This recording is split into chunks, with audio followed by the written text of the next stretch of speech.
అందరికీ నమస్కారం. Welcome you all to portal to love and light, A channel for true spiritual seeker. ఈ channel తరపున అందరికీ హార్దిక స్వాగతం. మనం శ్రీ శ్రీ శ్రీ పరమహంస యోగానంద గారు అందించిన God talks with Arjuna the Bhagavad Gita, ఇందులో రెండవ అధ్యాయమైన సాంఖ్యము మరియు యోగంలో ఉన్నాము, ఆఖరి భాగంలో ఉన్నాము. మరి ఈరోజు ఈ సెషన్ స్టార్ట్ చేసుకునే ముందు దివ్య పరమాత్మ చైతన్యాన్ని ఆహ్వానించుకొని శ్రీకృష్ణ పరమాత్మతో అనుసంధానమై మనం ఈ సెషన్ స్టార్ట్ చేసుకుందాం.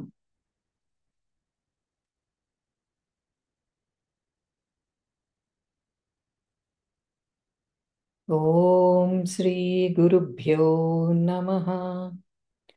ఓం శ్రీకృష్ణ పరమాత్మనే నమః. ఓం శ్రీమాత్రే నమః.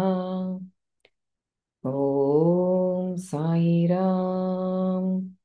ఓం సాయిరామ్. ఓం సాయిరామ్.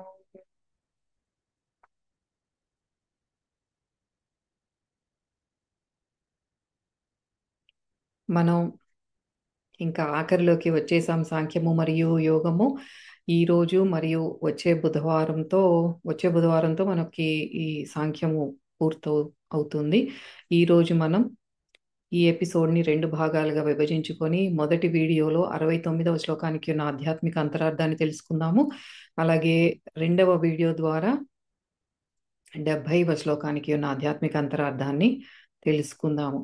మరి సెషన్ స్టార్ట్ చేసుకునే ముందు కొంచెం రీక్యాప్, లాస్ట్ వీక్ ఏం జరిగింది, ఏం తెలుసుకున్నాము. మనం 4 శ్లోకాలు నేర్చుకున్నాం, అందులో ఉన్న అంతరార్థాన్ని తెలుసుకున్నాము. 65 నుండి 68 శ్లోకాల వరకు తెలుసుకున్నాము. అక్కడ 65వ శ్లోకం 64వ శ్లోకానికి కంటిన్యూషన్ లాగా అక్కడ మనకి నిర్మల మనస్సు, ఎప్పుడైతే మనం రాగద్వేషాల నుండి విముక్తులం అయిపోయి, అంటే రాగద్వేషాలను కూడా అధిగమించి మనం ఎప్పుడైతే మన మనస్సుని నిర్మలం చేసుకుంటామో, అలా నిశ్చల నిర్మల మనస్కుడై ఆత్మానంద స్థితిలో ఎప్పుడైతే స్థిరపడతాడో అటువంటి సాధకుడు దుఃఖాలన్నిటినీ కూడా సర్వనాశనము చేసుకోగలుగుతాడు. అంటే ఆ స్థితిలోనే సర్వ దుఃఖాలని నాశనం కాబడతాయి. అదే ప్రసాదే సర్వ దుఃఖానాం అన్న శ్లోకంలో మనం నేర్చుకున్నది. అక్కడ ప్రసాదము అంటే ఏంటి అనేది కూడా మనకి యోగిరాజులు ఆ దగ్గర నుండి వివరణ తీసుకొని అక్కడ ఒక ఎగ్జాంపుల్ తీసుకొని మనం తెలుసుకున్నాము. ప్రసాదే అంటే ఇక్కడ మనకి ఫిజికల్గా భౌతికంగా చూపించే ప్రసాదాలు ఇవి కాదు. ప్రసాదం ఏంటంటే ఆత్మ ప్రసాదము. మన నిర్మలమైన మనస్సే భగవంతుడికి ఆత్మ ప్రసాదంగా మనం దానిని అర్పించాలి. అది ఎలా మనసు నిర్మలంగా ఎలా అవుతుంది అంటే మనకి సాధన వల్ల మాత్రమే సాధ్యమవుతుంది. నిత్యము చంచలతతో ఇంద్రియాలతో బయటికి పరిగెత్తే మనస్సుని మనం వెనక్కి తీసుకురావాలి అంటే మనకి ఆ ప్రాణశక్తిని మనం విత్డ్రా చేసుకుంటున్నాము, ప్రత్యాహార చేస్తున్నాము. దానికి చేయవలసిన సాధనే ప్రాణాయామ సాధన. దానితోనే మనకి మనస్సు నిర్మలమవుతుంది, నిశ్చలమవుతుంది, బుద్ధి నిశ్చలమవుతుంది. అలా సమాధి స్థితిలో ఎప్పుడైతే మనం ఉండగలుగుతామో అక్కడే మన అన్ని దుఃఖాలన్నీ కూడా సర్వనాశనం అవుతాయి. ఎందుకంటే మనం ఆ స్థితిలో పరమాత్మతో లయంలో ఉంటాము కాబట్టి ఇంకా ఎటువంటి దుఃఖాలు మనకి ఉండవు. తర్వాత 66వ శ్లోకంలో నాస్తి బుద్ధిరయుక్తస్య, అక్కడ ఆ 66వ శ్లోకంలో ఏం తెలుసుకున్నాము, ధ్యాన సాధన లేకుండా అక్కడ ఈ పరమాత్మ మన ప్రశ్నిస్తున్నారు. నీకు ఎటువంటి సాధన లేకుండా ప్రశాంతత అనేది రాదు. ఆ ప్రశాంతత లేకుండా అందులో నుండి నీకు ఆనందం అనేది ఎక్కడొస్తుంది అని మనందరినీ ప్రశ్నిస్తున్నారు పరమాత్మ. ఇక్కడ మనకి నేను లాస్ట్ వీడియోలో ఇంటర్చేంజబుల్గా సంతోషము ఆనందము రెండు వాడాను. అక్కడ సరి చేసుకోవాల్సింది ఏంటంటే సంతోషం అంటే మళ్ళీ దానికి ఆపోజిట్ దుఃఖము అని వస్తుంది. సంతోషము దుఃఖము అనేది, ఆనందము ఈజ్ ద రైట్ వర్డ్. దానికి కరెక్ట్ ట్రాన్స్లేషన్ మనకి ఇంగ్లీష్లో అన్నిటికీ హ్యాపీనెస్ అని వాడతారు, కానీ మనం తీసుకోవాల్సింది ఏంటంటే తెలుగులో ఆనందం.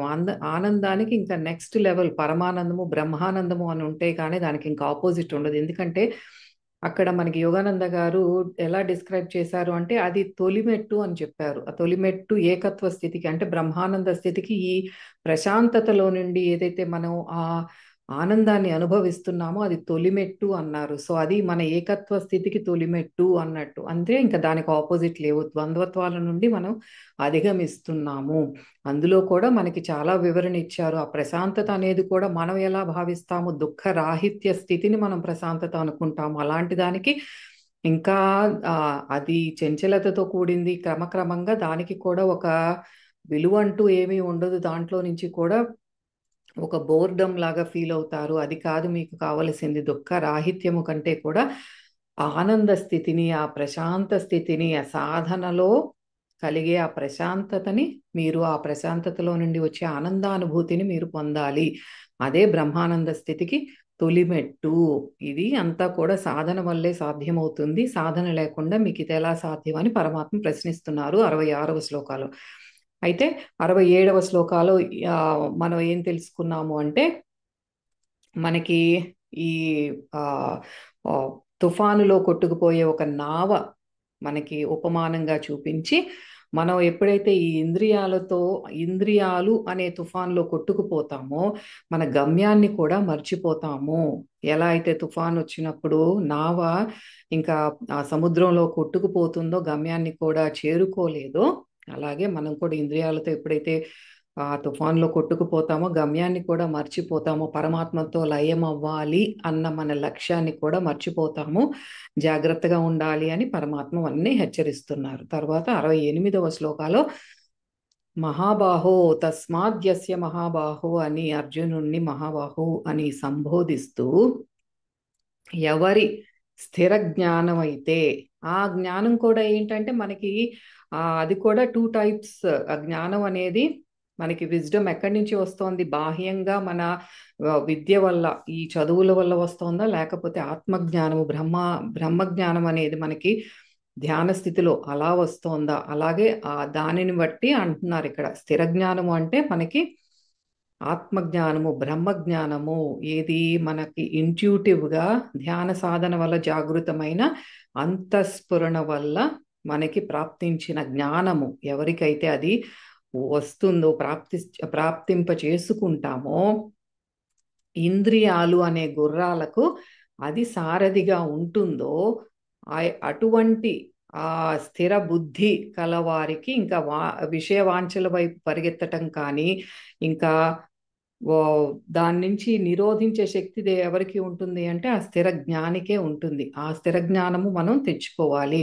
ఎప్పుడైతే మనకి అటువంటి బుద్ధి, స్థిర బుద్ధి, స్థిర జ్ఞానము మనకి ప్రాప్తించబడిందో, సాధన ద్వారా మన ఇంద్రియాలు మన వశంలోనే ఉంటాయి, అంటే బుద్ధి వశంలో ఉంటాయి అని. అదే ఆ బుద్ధి, స్థిర బుద్ధే మనని మోక్ష మార్గం వైపుకి కూడా దారితీస్తుంది. అదే మనకి హెల్ప్ చేస్తుంది. దీని అంతటికీ ఇంపార్టెంట్ ఏంటంటే సాధన అనేది అత్యవసరం ప్రతి ఒక్కళ్ళకి కూడా అని మనకి ప్రతి శ్లోకంలోనూ గుర్తు చేస్తున్నారు. అయితే మనం ఈరోజు ఈ ఫస్ట్ వీడియో ద్వారా 69వ శ్లోకానికి ఉన్న ఆధ్యాత్మిక అంతరార్థాన్ని తెలుసుకుందాము. మరి సాయి మేడంని ఇన్వైట్ చేసుకొని 69వ శ్లోకం పాడించుకొని ముందుకు వెళ్దాము. Over to you Sai madam. 2వ అధ్యాయము 69వ శ్లోకము. యానిషా సర్వభూతానాం తస్యాం జాగర్తి సంయమీ యస్యాం జాగ్రతి భూతాని సా నిశా పశ్యతో మునేః. Thank you madam. ఈ 2 శ్లోకాలు ఈరోజు మనం చెప్పుకునేవి కూడా చాలా అద్భుతమైన శ్లోకాలు. అది కొంచెం పొడుపు కథలాగా ఉండి చాలా నిగూఢంగా ఉన్న అర్థాన్ని తెలియజేస్తున్నారు పరమాత్మ. మరి ముందు పద విభజన చూద్దాం. 69వ శ్లోకానికి.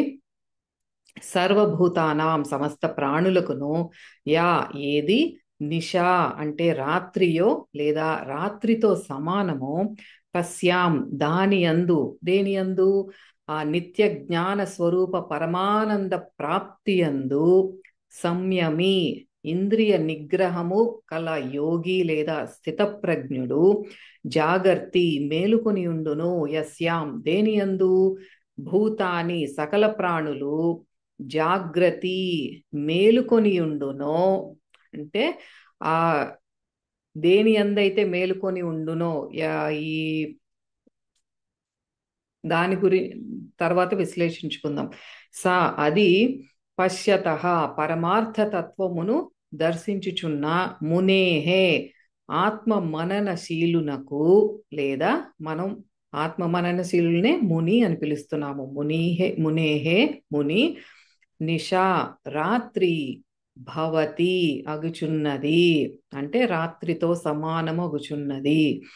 దీనికి ఏంటి మీనింగ్ అంటే, ఇదంతా కూడా కొంచెం గందరగోళంగా పొడుపు కథలాగా అనిపిస్తుంది. ఏమంటున్నారు ఇక్కడ అంటే, సమస్త ప్రాణులకు ఏదైతే రాత్రి అయినదో స్థితప్రజ్ఞుడైనటువంటి యోగికి లేదా మునికి అది పగలు అయినది. సాధారణ మానవులకు ఏదైతే పగలు అయినదో దైవిక దృష్టి కలిగిన ఒక యోగికి అది రాత్రి అయినది.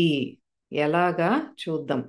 వాళ్ళకి పగలు మనకి రాత్రి ఏంటి, మనకి పగలు వాళ్ళకి రాత్రి ఏంటి? అంతా మరి సూర్యుడు చంద్రుడు అందరికీ ఒకటే కదా.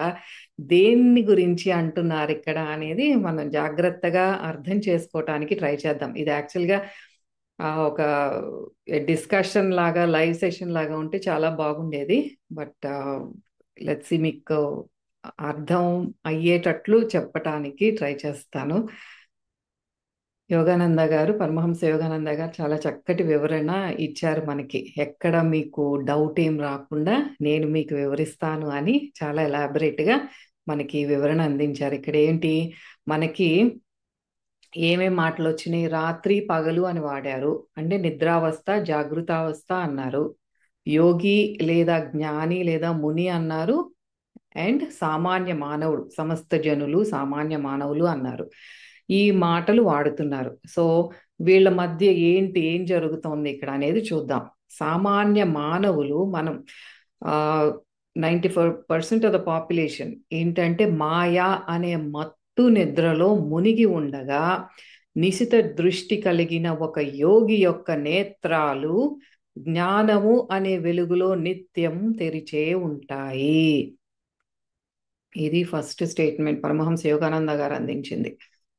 సామాన్య మానవులు మాయా అనే మత్తు నిద్రలో మునిగి ఉండగా, అంటే మాయా అంటే మనం తెలుసుకున్నాం ఏంటి ఆ డెల్యూజన్, మనకి ఉన్నది ఏంటి ఆ మహామాయ అంటే రకరకాలుగా చెప్పుకుంటున్నాము. మనసు మాయా అంటున్నాము. ఈ సమస్త ఈ జగత్తు ఏదైతే దృశ్యమాన ప్రపంచం ఉన్నదో ప్రకృతి మాయా అంటున్నాము. మనలో ఏదైతే ప్రాణశక్తి తగ్గిపోతుందో అదే మాయా స్వరూపముగా మారి మనం అంతా కూడా ఈ భౌతిక ప్రపంచంలోనే ఇదే సత్యము వేరే ఏది కాదు, నేనే, ఈ మైండ్ అండ్ బాడీనే నేను అన్న ఒక భ్రమలో ఉంటున్నాము. అదే మత్తులో ఉంటున్నాము. అదే మత్తు నిద్ర మాయా అని చెప్తున్నారు. అలా సామాన్య మానవుడు ఈ మాయా అనే మత్తులో, ఈ భౌతిక ప్రపంచమే ఇంద్రియాలే, ఇంద్రియ విషయాలే, అంటే సెన్సెస్ అండ్ సెన్స్ ఆబ్జెక్ట్స్ ఇవే నిజము, నా బాడీ అండ్ మైండ్ ఇదే నిజము అనే మత్తులో నిద్రపోయి ఉన్నాడు. ఏమంటున్నారు ఇక్కడ? ముని, ఒక జ్ఞాని, ఒక యోగి, వారికి ఎలా ఉంటుందంటే ఈ మాయా ఏదైతే ఉందో ఇదంతా కూడా వారెప్పుడు కూడా నిశిత దృష్టితో వెరీ కీన్గా ఉంటుంది. వాళ్ళది దృష్టి ఎప్పుడు కూడా ఫోకస్ అంతా కూడా అంత నిశిత దృష్టి కలిగిన వారు ఆ నేత్రాలు ఎప్పుడు కూడా ఆ వారి సూక్ష్మంగా ఎప్పుడు తెరిచే ఉంటాయి. అంటే ఈ మాయా ప్రభావం వారి మీద ఉండదు. ఎందుకంటే జ్ఞానికి ఆ మాయ వెనక ఉన్న సూక్ష్మం తెలుసు కాబట్టి. దీనికి ఇంకా ముందుకు వెళ్ళి వివరణ చూద్దాము. ఏమని చెప్తున్నారు ఇక్కడ పరమహంస యోగానంద గారు అంటే, ఏ మాయ అయితే విషయ వాంఛ, భౌతిక వస్తువులపై ఆసక్తితో అందరినీ జాగృతిలో ఉంచుతోందో, ఏది అది? మనం ఏంటి ఎంత వేక్ఫుల్ స్టేట్లో జాగృత అవస్థలో మన మనస్సు చేసేది ఏంటి అంటే ఇంద్రియాలతో వెళ్ళటం, ఆ విషయ వాంఛతో ఉండటం, భౌతిక వస్తువులు ఏదైతే మనం చూస్తున్నామో వాటి మీద ఆసక్తి, ఆ అటాచ్మెంట్ అనేది ఉండటం, ఇవన్నీ కూడా జాగృతిలో ఉంచుతోందో అది యోగులలో మాత్రం అనాసక్తత, విముఖత, ఆ నాన్ అటాచ్మెంట్ అనే ఆ నిద్రను కలిగిస్తోంది. అటువంటి విషయాల్లో ఏది ఈ వస్తు ప్రపంచం ఏదైతే ఉందో ఈ భౌతిక విషయాల పట్ల కానీ ఇవన్నిటి విషయాలలో ఒక సామాన్య మానవుడు చాలా అలర్ట్గా వేక్ఫుల్గా ఉంటాడు. అవే వాటికి అంత ఆ ఎంతూసియాజం కానీ అదంతా ఎప్పుడు కనిపిస్తుందంటే ఆ విషయ పదార్థం ఏదైతే కనిపిస్తోందో అవి ఆ ఎక్సైట్మెంట్ ఇస్తాయి, అదే తన్ని జాగృతంలో ఉంచుతాయి. అదే వస్తువులు ఒక యోగిని, జ్ఞానిని ఏం చేస్తున్నాయి అంటే అనాసక్తత అనే నిద్రను కలిగిస్తున్నాయి.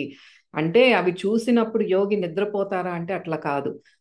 అవి ఎటువంటి ఎక్సైట్మెంట్ ని క్రియేట్ చేయలేవు. అంటే అక్కడ ఆ ఆ వస్తువుని కానీ ఆ వస్తువు ఆ నుండి వచ్చే ఏదన్నా ఆలోచన కానీ ఆ వస్తువు గురించి వచ్చే ఏదన్నా కోరిక కానీ అవన్నీ కూడా ఆ నిద్రాణంలో ఉంటాయి. అది అవంతా మేల్కొన్న స్టేట్లో ఉండవు. నిద్రపుచ్చేది ఏంటి అంటే అక్కడ వచ్చే ఆలోచనల్ని, కోరికలని, దానిపైన దాని తర్వాత వచ్చేదే అటాచ్మెంట్. అవన్నీ కూడా నిద్రాణ స్థితిలో ఉంటాయి. ఎవరికి అంటే యోగులకి లేదా జ్ఞానులకి. అదే మనకి వాళ్ళకి తేడా ఏంటంటే ఇప్పుడు మనం ఏదన్నా డే ప్లానింగ్ చేసుకోవాలన్నా చాలా అలర్ట్గా చేస్తాం. షాపింగ్ చేసుకునేటప్పుడు ఇంకా హైపర్ అలర్ట్ స్టేట్లో ఉంటాం, చాలా అలర్ట్గా ఉంటాం. కానీ ఇప్పుడు మనకి భగవద్గీత అను ఏదో చెప్తాంది కదా అంటే వెంటనే మనకి నిద్ర వచ్చేస్తుంది. ఏంటో చెప్తాందిలే అన్నట్టు కొద్దిగా 5 మినిట్స్ 10 మినిట్స్ వినంగానే చక్కగా నిద్రావస్థలోకి వెళ్తాము.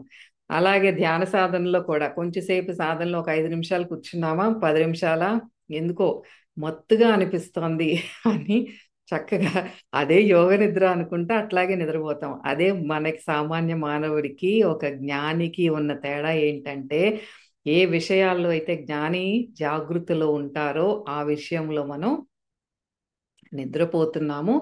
అండ్ ఇన్ కాంట్రాస్ట్ ఏంటంటే యోగులు దేన్నైతే నిద్రపుచ్చుతున్నారో మనం వాటిని జాగృతిలో ఉంచుతున్నాము.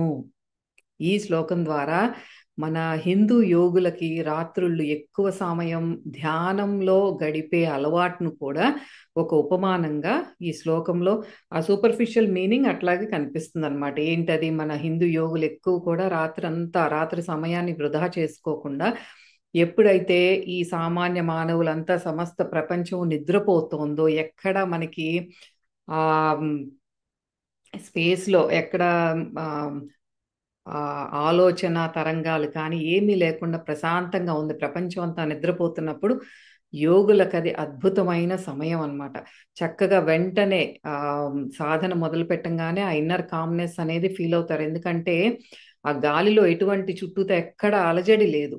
So best time to practice meditation. అందుకే ఆ రాత్రిళ్ళు మెడిటేషన్ చేయటం కానీ మనకి బ్రాహ్మీ ముహూర్తంలో మెడిటేషన్ చేయటం ఇవన్నీ ఎందుకంటే బికాస్ ఆ ఎక్కడ కూడా అలజడి థాట్ వేవ్స్ అనేవి చాలా తక్కువ ఉంటాయి. ఎందుకంటే అందరూ నిద్రపోతున్న సమయం కాబట్టి. అదే ఇక్కడ చెప్తున్నారనమాట. యోగులు పగలు ఎప్పుడైతే ఇది ఫిజికల్ లెవెల్లో చెప్తున్నారనమాట. ఎప్పుడైతే సామాన్య మానవుడు ఉరుకు పరుగుల జీవితంతో నిత్యం అట్లా పరిగెడుతూ ఉంటాడో యోగులు కొన్ని గంటలు ఆ టైంలో నిద్రపోతారు. రాత్రంతా ఎక్కువ టైం ధ్యానంలో ధ్యాన స్థితిలో ఉండి ఆ సాధన చేస్తూ ఉంటారు. పగలు ఇప్పుడు మన సామాన్య మానవుడు లెగిసి తన పనులు చేసుకునే టైం కాబట్టి ఆ సమయాన్ని యోగులు కొంతసేపు నాప్స్ తీసుకుంటారు, మధ్యలో కొన్ని గంటలు నిద్రపోతారు. అది వారి దినచర్య అన్నమాట.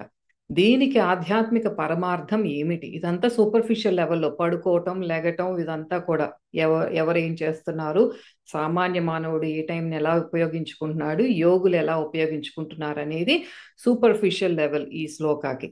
అయితే లోతుల్లోకి వెళ్ళి చూస్తే ఆధ్యాత్మిక అంతరార్థం ఏమిటి? చాలా మంది ఆధ్యాత్మికంగా నిద్రాణ స్థితిలో జీవితం అనే ఒక మాయా స్వప్నంలో పూర్తిగా మునిగిపోయి ఉండగా జ్ఞాని, ఒక యోగి ఆధ్యాత్మికంగా మేల్కొని ఉంటాడు. అంతే కదా. ఆధ్యాత్మికంగా ఇప్పుడు ఈ అవేర్నెస్ అనేది వచ్చేది కూడా మనకి, మనం మాట్లాడేది, ఎక్కువ వీడియోస్ చూసేది కానీ అంతా కూడా ఆధ్యాత్మిక ఈ స్పిరిచువల్ వరల్డ్లో ఉన్నట్టు అనిపిస్తుంది. కానీ బయట ప్రపంచంలో చూస్తే 95% ఆఫ్ ద పాపులేషన్ ఈ రెగ్యులర్ లైఫ్ స్టైల్లోనే ఉంటారు. కానీ చాలా వరకు ఎటువంటి ఆధ్యాత్మిక జీవితం కానీ రిచువల్స్ కానీ ఏది చెయ్యని వాళ్ళే ఎక్కువ ఉంటారు. మనం మాట్లాడేది ఎక్కువగా ఆధ్యాత్మికతలో ఉన్న వాళ్ళకి మనకు అనిపిస్తుంది, అబ్బా చాలా మంది స్పిరిచువాలిటీలోకి వస్తున్నారు, చాలా చక్కగా సాధన చేస్తున్నారు అని అనిపిస్తుంది. కానీ to take a bigger picture, ఇది పర్సంటేజ్ మానవులు నిద్రాణ స్థితిలో జీవితం గడిపేవారు. ఏది నిద్రాణ స్థితిలో అంటే ఆధ్యాత్మికంగా ఎటువంటి సాధన లేకుండా ఆధ్యాత్మికంగా నిద్రాణ స్థితిలో ఉండేవాళ్ళే ఎక్కువ. అయితే ఎందుకంటే జ్ఞాని ఇప్పుడు ఆధ్యాత్మికంగా మెలుకొని ఉంటారని చెప్తున్నారు. ఎందుకంటే ఆ దృష్టి ఎక్కడ ఉంటుంది జ్ఞానికి, ఒక యోగికి అంటే ఈ మాయా అనే రాత్రి లేదా చీకటి వెనుక దాగి ఉన్న ఆ నిత్యమైన శాశ్వతమైన ప్రకాశవంతమైన పదార్థము ఎవరు అది, ఆ ఆ పదార్థము పైనే నిరాకారుడు, నిర్గుణుడు, శాశ్వతుడు అయిన ఆ పరమాత్మ మీదే నిరంతరం నిలిచి ఉంటుంది. కాబట్టి జ్ఞానిని, యోగిని ఏమంటున్నారు ఇక్కడ, ఆధ్యాత్మికంగా మేల్కొని ఉన్నాడు. ఎందుకంటే ఆ స్టేట్ ఏంటి, ఏ స్థితిలో ఉన్నాడు జ్ఞాని అంటే సూపర్ కాన్షియస్ స్టేట్లో, కూటస్థ చైతన్య స్థితిలో ఉన్నాడు జ్ఞాని. అందుకని ఆధ్యాత్మికంగా మేలుకువగా ఉన్నాడు. ఎందుకంటే తనకి తెలుసు ఈ మాయా ప్రపంచం వెనుక దాగి ఉన్నది ఏంటి, ఇదంతా క్రియేట్ చేసింది ఏంటి, సృష్టి రహస్యం ఏంటి, ఈ మాయా అంటే ఏంటి అన్న జ్ఞానం ఉంది. కాబట్టి ఇదంతా కూడా మెలకువగా ఉంటాడు. అంటే దాని లోతుల్లో సూక్ష్మాలు తెలుసు కాబట్టి ఈజ్ ఇన్ కంప్లీట్ అవేర్నెస్ ఈ స్టేట్లో. అయితే దీనికి ఇది ఫస్ట్ లైన్ ఈ శ్లోకాలో ఏముందో, యానిష సర్వభూతానాం తస్యాం జాగర్తి సంయమి అన్న మాటకి ఇది అర్థం అన్నమాట. పరమార్థం ఆధ్యాత్మిక మా లోతుల్లో స్పిరిచువల్ మీనింగ్ ఏంటంటే, పరమార్థం ఏమిటి అంటే ఈ సామాన్య మానవుడు మాయలో ఉంటాడు, వేరస్ జ్ఞాని ఆధ్యాత్మికంగా మెలుకొని ఉంటాడు. అది ఫస్ట్ లైన్కి మనం అంతరార్థం. అయితే భౌతిక విషయాలలో పూర్తిగా నిమగ్నమై ఉన్న వ్యక్తులు వారికి ఉన్న జాగృత అవస్థ అంటే ఈ డే టైం అంతా కూడా పనులు చేసుకోవటానికి, భౌతిక లక్ష్యాలు కానీ ఆ విధులు నిర్వహించడానికి కానీ ప్రతి సెకండ్ మనం అదే వినియోగిస్తాం. మనం లేచిన దగ్గర నుంచి మన ఫ్యామిలీ రెస్పాన్సిబిలిటీస్ చూసుకుంటాము, వర్క్ చేయాల్సిన వాళ్ళు వర్క్ వెళ్ళిపోతారు, అట్లా ప్రతి క్షణం వేస్ట్ చేయకుండా ఏదో ఒక మెషిన్ లాగా పని చేస్తూనే ఉంటాము. ఇటువంటి జీవితం ఒక యోగికి మూర్ఖంగా అనిపిస్తుందట. ఏది పగలంతా ఉరుకు పరుగుల జీవితం ఏదైతే ఉందో ఒక యోగికి అది మూర్ఖంగా భావిస్తారు. అందుకే ఒక యోగి లౌకిక విషయాల పట్ల అనాసక్తత, విముఖత అనే నిద్రలో ఉంటారు. మీరెందుకు అంత పరుగులు చేస్తున్నారో తెలీదు. అంటే దేనికోసమో మనకి ఏదైతే ఆసక్తి ఉందో, మనకి మంచి కంఫర్ట్ లివింగ్ కావాలని కానీ, పిల్లలకి ఒక బెస్ట్ ఎడ్యుకేషన్ కావాలని కానీ, వీటికి సంబంధించి మనం మనీ కూడబెట్టుకోవటం కానీ, నిత్యావసరాలకి వాడుకోవటం, ఇవన్నీ కూడా మనకి మెయిన్ ఫోకస్, మెయిన్ ప్రయారిటీ అదే. మనం ఒప్పుకోకపోయినా మన నిత్యం వాటి వెనకే ఉంటాం. కానీ ఒక యోగి ఇటువంటి విషయాల పట్ల అనాసక్తతతో ఉంటారనమాట. He's detached from that. అది ఇక్కడ ఆ నిద్రలో ఉంటారు అంటే అది ఏది మనం ఏదైతే చేస్తున్నామో ఇవన్నీ కూడా ఒక యోగికి నిద్రాణ స్థితిలో ఉంటాయి. అది అస్సలు పట్టించుకునే ఇది కాదు. డబ్బు సంపాదన కానీ, ఒక మేడలు కట్టుకోవాలా, అటువంటివన్నీ కూడా నిద్రలో ఉంటారు. కోరికలు లేని స్థితిలో ఉంటారు. ఎందుకంటే వారి పూర్తి దృష్టి భగవంతుని పైనే కేంద్రీకృతమై ఉంటుంది. ఎందుకంటే దృష్టి ఇప్పుడు వాళ్ళు ఎక్కడ సెవెంత్ ఫ్లోర్ లో ఉండి పైన నుంచి కిందకు చూస్తున్నారు. కిందకు చూసేదంతా కూడా ఒక మాయా ప్రపంచం లాగా కనిపిస్తుంది అనమాట. మనం అందరం కూడా ఏంటి మాయలో ఉరుకు పరుగులు చేస్తున్నారని నవ్వుకుంటారు యోగులు. అది ఎందుకంటే వారు ఎప్పుడు పరమానంద ఆనందంలో ఆ ఆ చైతన్య స్థితిలోనే లయమై ఉంటారు కాబట్టి వారికి అలా అనుభూతి చెందుతారు. మనల్ని చూస్తే వారికి అలా అనిపిస్తుంది, మూర్ఖంగా అనిపిస్తుంది. కాబట్టి తనను తాను ఈ ప్రాపంచిక వ్యవహారాల నుండి ఉపసంహరించుకొని ఉంటారు. ఎందుకంటే ఇదంతా కూడా వాళ్ళకి ఒక మీనింగ్లెస్ లైఫ్ లాగా అనిపిస్తుంది. కాబట్టి తానొక ఆధ్యాత్మిక నిద్రావస్థలో ఎవరు ఉంటారు. అతను ప్రపంచంలోనే ఉంటాడు కానీ ప్రపంచానికి చెందినవాడు కాదు. చూస్తూ ఉన్నట్లు కనిపిస్తారు కానీ చూడడు. ఇది మనకి యోగిరాజులు కూడా చెప్పారు. ఎక్కడ మనకి కూర్మోంగాని తాబేలు శ్లోకం చెప్పినప్పుడు యదా సంహరతే చాయం కూర్మోంగానివ సర్వశః ఇంద్రియాణి ఇంద్రియార్థేభ్యః తస్య ప్రజ్ఞా ప్రతిష్ఠిత అన్న శ్లోకంలో మనకి యోగి రాజులు ఒక్క లైన్లో చెప్పారు. యోగులు ఎప్పుడు కూడా చూస్తూ ఉన్నట్టుంటారు కానీ చూడరు. ఎందుకు అక్కడ మనకి అక్కడ వివరణ ఏమిచ్చారు మనకి? ప్రాణశక్తి అంతా కూడా విత్డ్రా అన్ని ఈ ఇంద్రియాల నుండి కూడా ఒకేసారి సంకల్పం, ఒక చిన్న సంకల్పం చేతనే వాళ్ళు విత్డ్రా చేసుకొని కూటస్థుడిలో లయమైపోగలరు. అక్కడ మళ్ళీ ఆ శ్లోకాన్ని కనుక మనం ఇక్కడ తెచ్చుకుంటే ఏం జరుగుతోంది ఇక్కడ? యోగులు వాళ్ళు నిత్యం ఒక యోగ నిద్రలో ఉన్నట్టు ఉంటారంటే ఏంటంటే, యోగ నిద్ర అంటే నిద్రపోవటం కాదు, ఇట్స్ కంప్లీట్ అవేర్నెస్ లో ఉంటారు. ఆ ఎక్సైట్మెంట్ అనేది ఉండదు, but they are incomplete awareness. అది అక్కడ తేడా. ఏంటంటే ప్రపంచంలోనే ఉంటారు, మన మధ్యనే తిరుగుతూ ఉంటారు కానీ ఆ ప్రపంచం, ఆ ప్రాపంచిక విషయాలకి లోబడిపోరు. ఆ డిటాచ్డ్గా ఉంటారనమాట. మనకి చూడటానికి కూడా ఎలా ఉంటుందంటే వీళ్ళు నిద్రలో నడుస్తున్నారా అన్నట్లు ఉంటుందన్నమాట. అంత డిటాచ్డ్గా ఉంటారు అనమాట. సోమ్నాంబ్యులిజం అంటారు దాన్ని ఇంగ్లీష్లో. ఏంటంటే నడిచేది కానీ ఏదైనా సరే అంత ఆ డీపర్ స్టేట్లో, ఈవెన్ దో మన పక్కనే నడుస్తున్నట్లు ఉన్నా సరే వాళ్ళకి కంప్లీట్గా పూర్తిగా పరమాత్మలో లయమైపోయిన స్థితిలోనే ఈ దినచర్యలు కూడా జరుగుతూ ఉంటాయి. అది వారి స్థితి. అయితే భౌతికంగా మేల్కొని ఉన్నప్పటికీ కూడా అనాసక్తత కారణంగా నిద్రించి ఉంటారు. అదే ఇప్పుడు మనకి ఆ గురువులందరూ కూడా మన మధ్యనే ఉంటారు. మనం ఇప్పుడు ఇప్పుడు ప్రెసెంట్ మనకున్న ఈ టైంలో ఉన్న గురువులు కానీ గురు సాంగత్యం చేసినట్లయితే అర్థమవుతుంది. వాళ్ళని ఒక్కసారి అబ్జర్వ్ చేసినట్లయితే మన మధ్యనే ఉంటారు, మాట్లాడుతూనే ఉంటారు మనతో. కానీ వారి అంతా కూడా 99% ఒక మాటే బయటికి వస్తుంది. మిగతా అంతా కూడా శక్తి అంతా కూడా పరమాత్మలో లయమైపోయి ఉండే మాట్లాడతారు మనతో కూడా. అలాగే భౌతికంగా దే లుక్ లైక్ అవేక్, లెగిసే మెలకుగానే ఉన్నారు కానీ అన్నిటి పట్ల కూడా ఒక అనాసక్తత కారణంగా వారు ఏంటంటే నిద్రించి ఉన్నారు అని చెప్తున్నారు ఇక్కడ. అయితే అందుకే మనం సామాన్య మానవుడు భౌతిక విషయాల్లో జాగృతిలో ఉంటాడు, ఆధ్యాత్మిక విషయాలపై నిద్రాణ స్థితిలో ఉంటాడు. దీనికి కాంట్రాస్ట్ విరుద్ధంగా ఇప్పుడు యోగుల గురించి చెప్పేది. ఆధ్యాత్మికంగా వారు మేల్కొని ఉంటారు, భౌతిక విషయాల పట్ల నిద్రాణ స్థితిలో ఉంటారు. సామాన్యుడు అజ్ఞానాంధకారంలో నిద్రిస్తుంటే యోగి జ్ఞాన ప్రకాశంలో మేల్కొని ఉంటాడు. ఇదంతా చెప్పేది అదే. మనం ఏదైతే విస్మరిస్తున్నామో భగవద్ ధ్యానము కానీ, ఈ జపము కానీ, మంత్ర సాధన కానీ, ధ్యాన సాధన కానీ, యోగ సాధన కానీ, ఏదైనా సరే ఏ ఆధ్యాత్మిక సాధన కూడా చేయనటువంటి వారు ఆ మానవుడు అజ్ఞానాంధకారంలో వాళ్ళు నిద్రిస్తున్నారు అన్నమాట.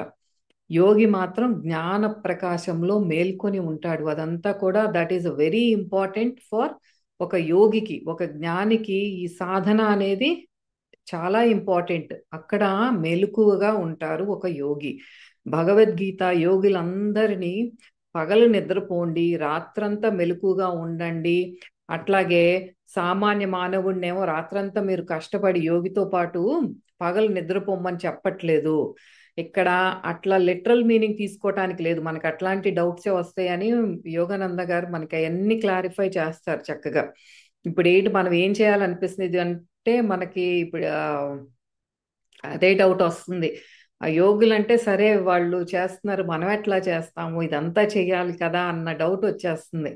రాత్రంతా మెలకుగా ఉన్నంత మాత్రాన తన లక్ష్యాన్ని చేరుకోలేడు ఎవరు. ఇప్పుడు ధ్యాన సాధన చేసేవారు సరే బలవంతంగా కూర్చొని రాత్రంతా మేల్కొని ఉందాము అని ఉన్నా సరే అంత just because you are staying up, ఆ రాత్రంతా లేచున్నంత మాత్రాన తన ఆ లక్ష్యాన్ని ఏం చేరుకోలేదు. ఏంటి ఆ లక్ష్యం అంటే ఆ పరమాత్మతో లయం అవ్వాలి అనే లక్ష్యాన్ని చేరుకోలేరు. ఏం చేయాలి, ఆ సమయాన్ని ఎలా వినియోగించుకోవాలి అంటే ధ్యాన సాధన చేయాలి, క్రమశిక్షణతో కూడిన ఒక జీవితాన్ని గడపాలి, ఒక డిసిప్లిన్ అనేది ఉండాలి, యమ నియమాలు ఉండాలి, తోచినంత లేకపోతే చేయగలిగినంత సేవ మనకి విత్ ఇన్ అవర్ లిమిట్స్ మనం చేయాలి. అందరితో పాటు అందరితోనూ మనకి చుట్టుపక్కల వారితో ఇంట్లో వాళ్ళతో దయతో ప్రేమతో ఉండాలి, ఇవన్నీ ఫాలో అవ్వాలి.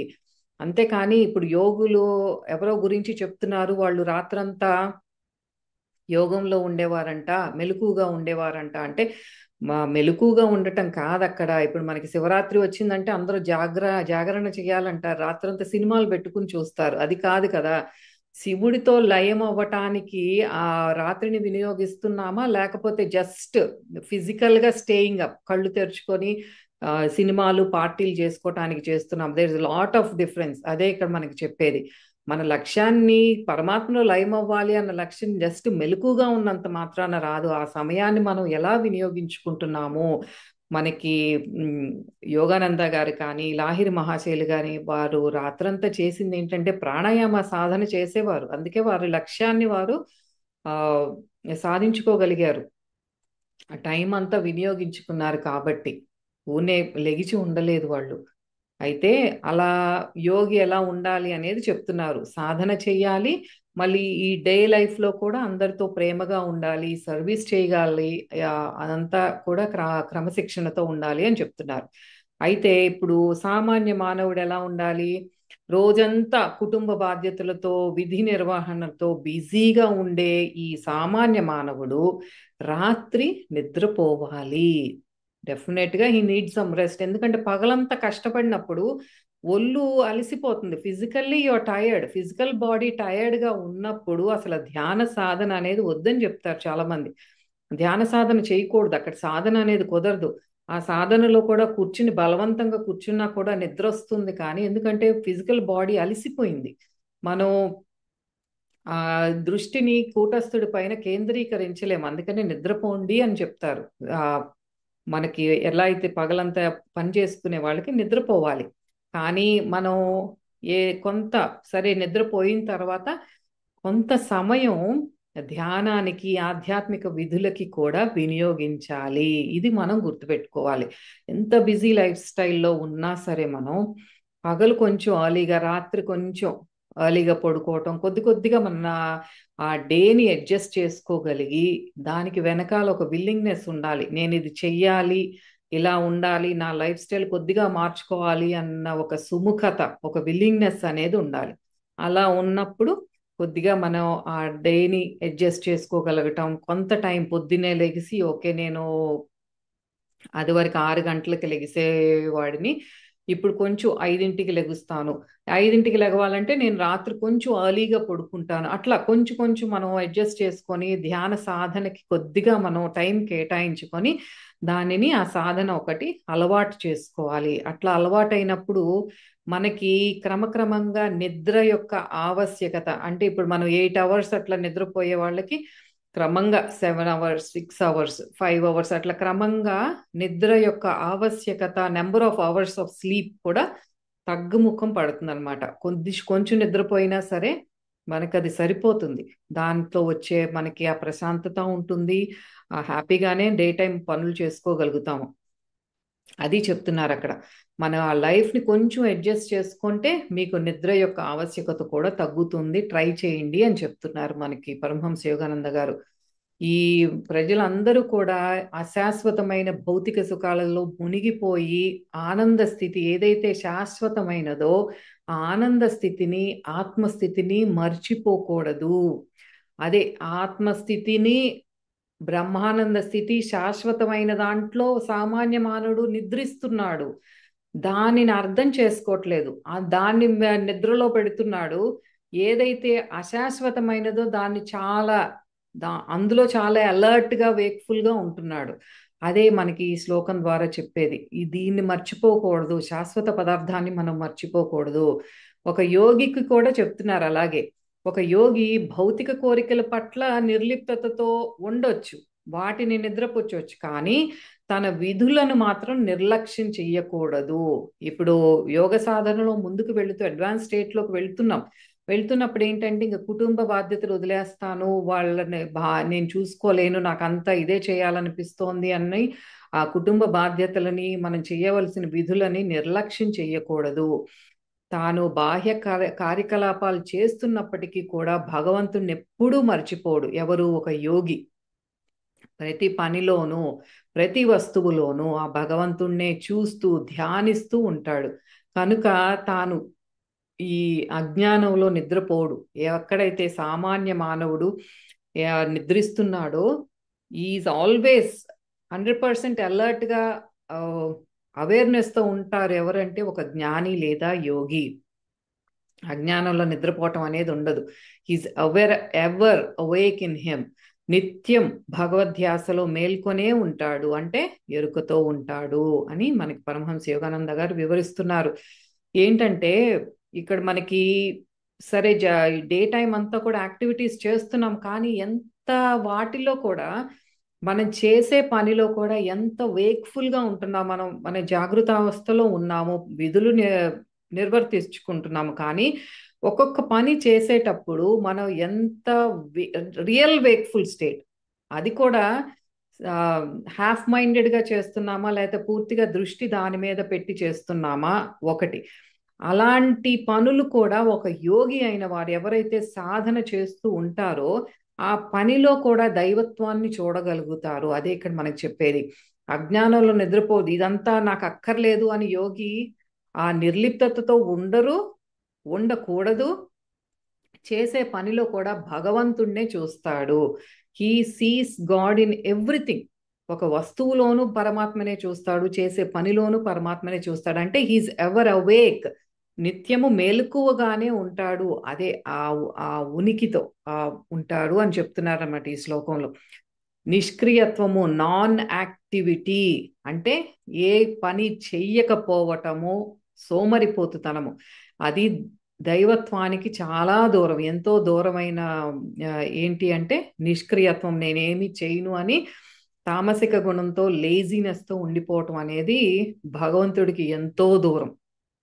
మనకు 47వ శ్లోకంలో మనకి కర్మణ్యవాధికారస్తే శ్లోకంలో 2వ లైన్లో చెప్తారు, ఆ మాతే సంగోస్త్వ అకర్మణి, ఆ కర్మ చేయకుండా ఉండకూడదు. అక్కడ 2 రూల్స్. నువ్వు ఏదైతే చేస్తున్నావో కోరికతో కూడి ఏదైతే పని చేస్తావో ఆ కోరికే నీకు ఫలాపేక్ష, నీకు ఆ రిజల్ట్ మీద అపేక్ష ఉండేలా చేస్తుంది. సో కోరిక లేకుండా నువ్వు చేసే పని మీద ధ్యాస పెట్టు, ఫలాపేక్ష వద్దు అని చెప్పారు. అట్ ద సేమ్ టైం పని చెయ్యకుండా ఉండకూడదు.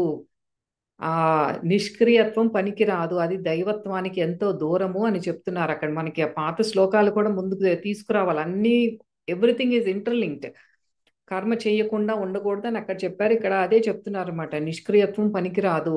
మనకి తామసిక గుణంతో ఉన్నవాడు, దేహాత్మ భావనతో ఉండేవాడు ఎప్పటికీ కూడా స్వేచ్ఛను అనుభవించలేడు.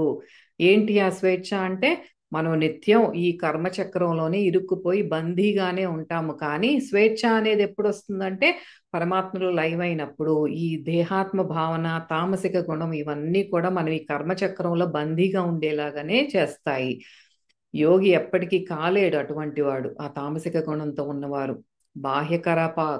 ఈ బయట ఈ యాక్టివిటీస్ చేస్తూ, బాహ్య కార్యకలాపాలు చేస్తూ నిత్యం మనసులోనే శాంతిని అనుభవించేవాడు లౌకికుడు కాదు, భగవంతునిలో ఐక్యమైన వాడు అతనే నిజమైన యోగి.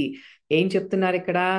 బాహ్య కార్యకలాపాలు చేస్తున్నాడు, he's doing all the daily activities.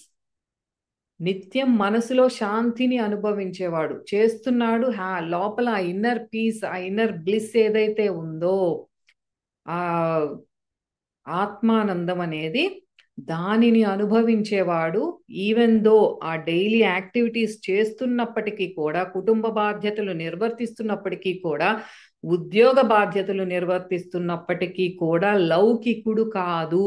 ఎందుకంటే ఆ పనిలో కూడా భగవంతుణ్ణి చూస్తున్నాడు, ఆ పనిని కూడా భగవంతుడిలో ఐక్యమయ్యే చేస్తున్నాడు. కాబట్టి అటువంటి వ్యక్తిని లౌకికుడు అనటానికి లేదు, అతను యోగి అని చెప్తున్నారు.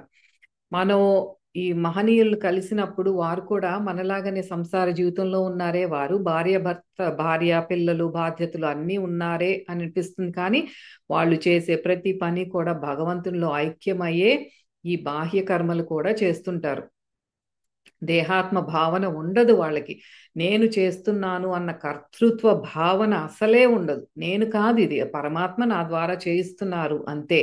అందుకే ఫలాపేక్ష ఉండదు, అందుకే వారికి దుఃఖము ఉండదు. మనకి ఇన్ కాంట్రాస్ట్ ఏంటంటే 95% మనం దేహాత్మ భావనతోనే చేస్తున్నాం. ఆ ఐడెంటిఫికేషన్ అనేది మనకి చాలా ఇంపార్టెంట్. నేను చేస్తున్నాను అని అక్కడ స్టాంప్ పడాలి, నేను చేస్తున్నాను అని నా బాస్కి తెలియాలి, అప్పుడే నాకు ప్రమోషన్ వస్తుంది అని. నేను నేను అని చేస్తున్నాము కాబట్టే, ఆ కర్తృత్వ భావనతో చేస్తాము కాబట్టే ఆ ఫలాపేక్ష కూడా అలాగే ఉంటుంది. అది ఎప్పుడైతే మనకు నచ్చినట్లు అది జరగదో, మనకి దాంట్లో నుంచి దుఃఖం అనేది మనం అనుభవిస్తూ ఉంటాం. ఈ చక్రంలోనే ఉంటాం అన్నమాట మనం. అందుకే ప్రతి శ్లోకం మన జీవితం, మనం ఎలా ఉండాలి అనేది పరమాత్మ చాలా డీటెయిల్డ్గా ఇచ్చింది భగవద్గీత అనేది.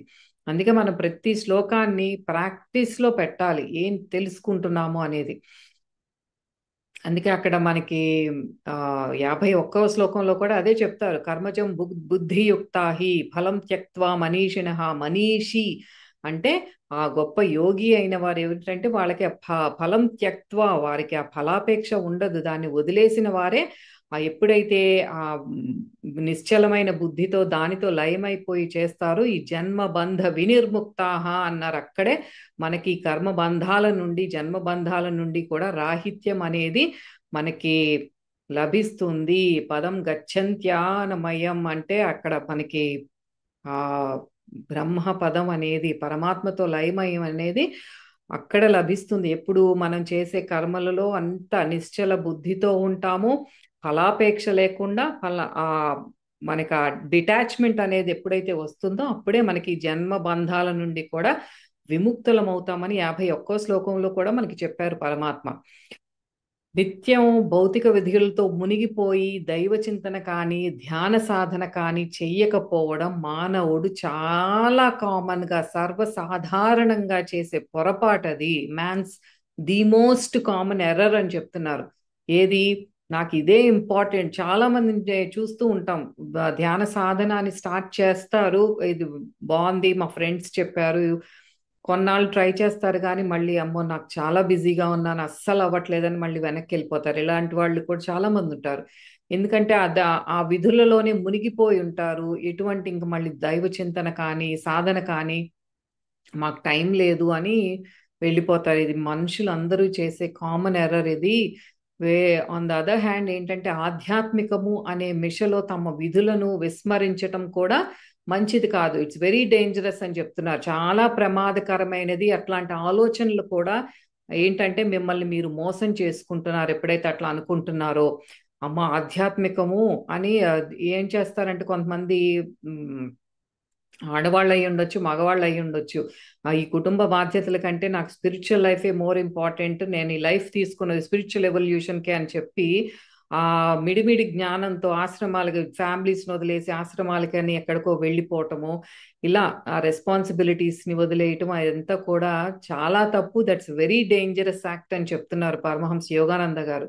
అది మనల్ని మనం మోసం చేసుకోవటం అవుతుంది, అలా ఎప్పుడు చెయ్యొద్దు అని చెప్తున్నారు. మనం చేసే పనులు చేయాలి, మన విధి నిర్వహణ అనేది సక్రమంగా చేయాలి. ఈ లౌకికంగా ఉండే వ్యక్తి తన దినచర్యను కొంచెం చేంజ్ చేసుకొని భౌతిక కార్యకలాపాలని మనం లైఫ్ స్టైల్ కొద్దిగా ఇందాక చెప్పుకున్నాం కదా మార్చుకొని ఆ ఆ దినచర్యలు కొద్దిగా ఎక్కడన్నా తగ్గించుకోవచ్చేమో చూసి ఆ సమయాన్ని ధ్యానానికి కేటాయించుకోండి అని చెప్తున్నారు. ఈ మనకేంటంటే ఎవరైతే నిత్యం టైం లేదు అంటారో వారికి పరమహంస యోగానంద గారు స్పెసిఫిక్ గా వాళ్ళకి ఈ మాట చెప్తున్నారు. ఏమని? భగవంతుడు ఇప్పుడు మీరు సడన్ గా ప్రత్యక్షం అయ్యి మీకు నేను ఈ విశ్వ సృష్టి చెయ్యడంలో ఈ కాస్మిక్ క్రియేషన్ ఈ సృష్టి చేయడంలో చాలా బిజీగా ఉన్నాను, నీ హృదయంలో ఉండే పీఠం వేసుకునే టైం నాకు లేదు అంటే, ఓ మానవుడా, నీకు ఏ ఏంటి నీ గతేంటి, నువ్వు ఏ పని చెయ్యలేవు, గుర్తుపెట్టుకో అది అని చెప్తున్నారు. మనం ఎప్పుడు అంటాం కదా, నాకు భగవంతుడితో అనుసంధానం అవ్వటానికి నాకు అసలు టైం లేదు, ఐఎమ్ సో బిజీ అని. ఇదే మాట భగవంతుడు నీతో వచ్చి అంటే నీ గతేంటో చూసుకో అని పరమహంస యోగానంద గారు కొద్దిగా చివాట్లు పెడుతున్నారు ఇక్కడ. ఏంటో ఒకసారి చూసుకో అని. ఏంటంటే మనలో ప్రాణశక్తి ప్రవహిస్తోంది కాబట్టి మనం అన్ని పనులన్నీ నిర్వహిస్తున్నాము. ఆ శక్తి ఎవరు, ఎక్కడి నుంచి వచ్చింది మనకు ఆ శక్తి, చైతన్యం ఏమిటి, ఇదంతా కూడా మనం ఒకసారి గుర్తుపెట్టుకోవాలి. మనం ఇలా బ్రతికున్నాము, మాట్లాడుకుంటున్నాము, దినచర్యలన్నీ చేసుకుంటున్నాము అంటే మనలో ప్రవహించే ప్రాణశక్తి ఎవరా శక్తి, చైతన్యం ఎవరు? ఆ శివాశక్తి ఉండవల్లే మనం ఇలా ఉన్నాము.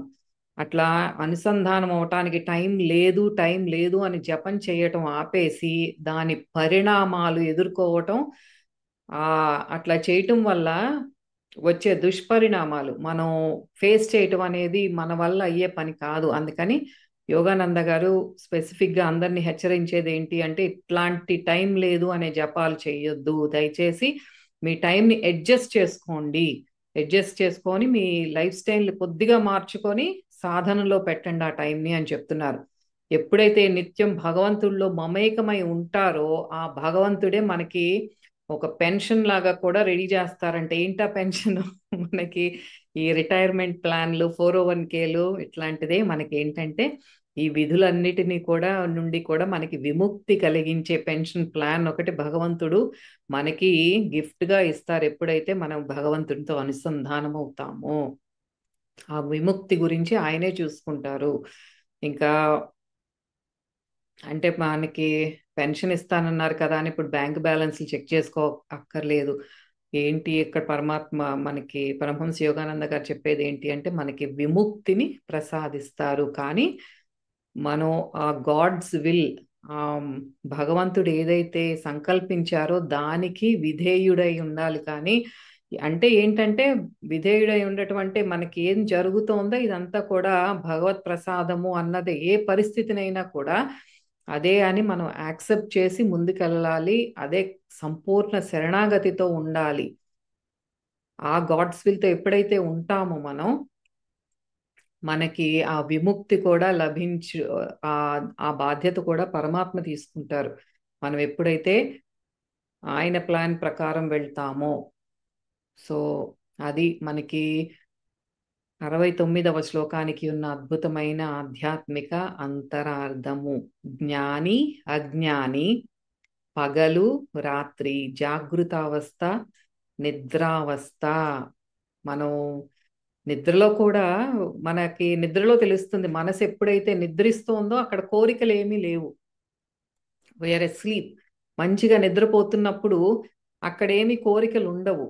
అటువంటి స్థితిని జాగృత అవస్థలో ఒక యోగి అనుభవిస్తాడు. ఏది? మనసు ఇంద్రియాలు అన్నీ నిద్రించే స్థితి. మనం నిద్రలో ఏదైతే మనం అనుభూతి చెందుతున్నామో, అంటే ఎటువంటి అలలు లేని, అలజడి లేని ఒక నిశ్చల స్థితిని మనం నిద్రలో ఏదైతే అనుభవిస్తున్నామో, యోగి అదే నిశ్చల స్థితిని జాగృత అవస్థలో కూడా అనుభవించగలరు అన్నమాట. Because he's aware, awake in the divine consciousness తో ఉంటారు కాబట్టి, ఎప్పుడు జాగరూకతలో ఆ ఎరుకతో ఉంటారు కాబట్టి ఆ నిశ్చలంగానే ఉంటారు. మనసు ఇంద్రియాలు అన్ని కూడా ఆ యోగి వశంలోనే ఉంటాయి కాబట్టి. సో ఇది మనకి 69వ శ్లోకానికి ఉన్న ఆధ్యాత్మిక అంతరార్థము. మరి వచ్చే వీడియోలో, నెక్స్ట్ వీడియోలో 70వ శ్లోకానికి ఉన్న ఆధ్యాత్మిక అంతరార్థాన్ని తెలుసుకుందాము. నమస్తే.